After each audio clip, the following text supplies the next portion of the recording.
Hey, what's up, guys? We just want to do a little update on my hydroponic ground cherry, and I'll also show you the mystery tomato over there.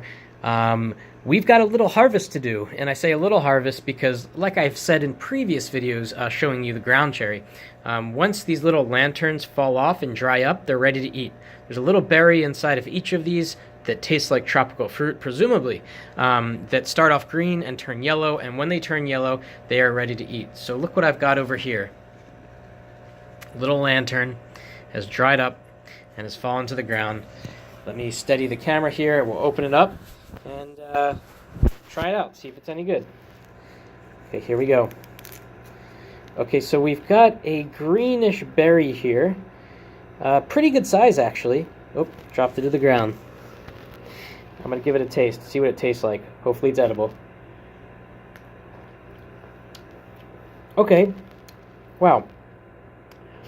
You know, it's a very mild taste, not like I was expecting. It's kind of pineapple in flavor. And maybe if the camera can focus, you can see what it looks like inside. There we go. Not that sweet. I'm actually not that impressed. Let me try it again for a second take. Actually, it's not that bad. It tastes a little bit like apple, which is kind of strange. It tastes like an apple. Slightly tart, slightly sweet berry. Maybe that one wasn't quite ready yet.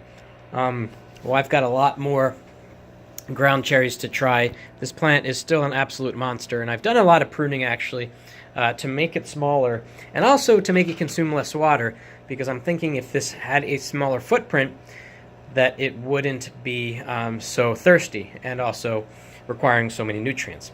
Anyway, so I'll get back to you on the ground cherry. That first one tasted pretty good, like an apple berry. It was very strange. Maybe subsequent ones will taste slightly different, depending on how long they take to ripen and so forth. Anyway, coming over here to the mystery tomato plant, which again, I don't know what kind of plant this is. It was supposed to be a sun gold cherry tomato. We still have this bunch of 3 tomatoes with what I think is some blossom and rot, unfortunately, on the bottom, which doesn't mean that the tomato has gone bad, especially if it doesn't progressively take over the tomato. And it's kind of been steady in terms of how it's looked, so maybe it won't be too bad. And I've got some flowers growing here, and some more flowers over here. But overall, this plant hasn't been very impressive. I don't think it's happy in this arrow garden. I think it wants to be in a much larger container. It's just kind of blah, I guess, and I might actually pull the plug on it because it takes a lot of water and a lot of nutrients. But just in case these tomatoes ripen and they taste amazing, and I want to grow this outside, I've got a couple of suckers growing in cups here. No roots yet. I just put these in about 3 days ago, but we shall see what happens. And just kind of an insurance policy, just in case this is a great plant, so I don't have to start it from seed. I can just put it in the soil outside. Got one more thing to show you over here. Got another arrow garden growing an heirloom cherry tomato. It's a little messy over here, but this is kind of cool, and these taste really good, actually. This has been growing for a while. I haven't really shown this in video because, you know, it's not the most exciting thing ever, but I guess if I'm growing something that's working, I should, you know, talk about it.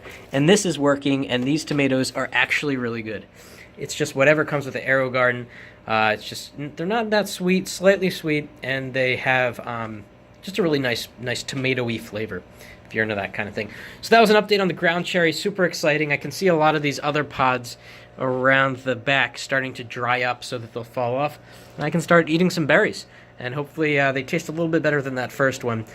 I think that first one might have been eaten premature. I think you should probably let them sit in that pouch for a little bit longer so that it gets a little bit more yellow, because the one I just ate had a little tiny bit of green, and so maybe it wasn't ready.